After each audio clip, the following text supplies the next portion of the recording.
Hold Your Breath is out on Hulu, new psychological horror starring Sarah Paulson, Maya Miller, and Ebon Moss-Bachrach.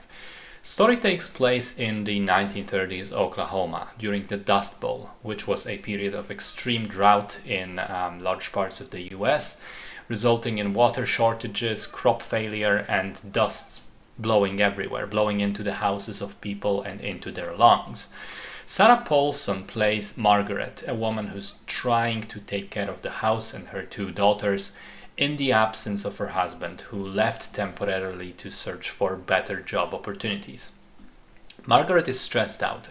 She tries to keep the dust out of the house, to keep her daughters safe and healthy, to give them food and water. As we learn, she's already lost one child to illness, so her sort of stress and being on edge is understandable.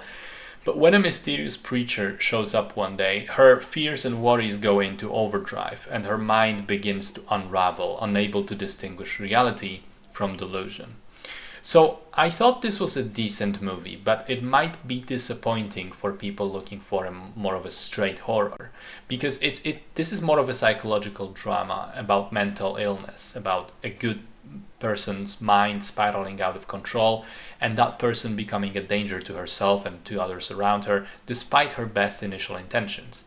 There aren't really any scary scenes per se in the traditional sense. There is an implication of some possible supernatural elements, but it's kept pretty ambiguous throughout most of the film, whether anything like that is happening at all, or maybe it's all just in the character's mind. The movie does a solid job of forcing you into the perspective of its characters and experience events as they themselves do.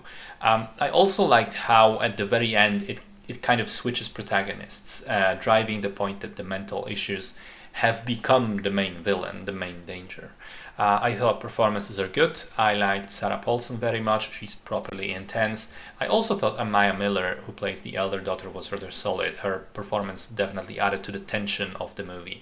Cinematography was good in the first half, and then I thought dropped down a bit, especially in the CGI dust storm scenes. I wasn't entirely convinced by those.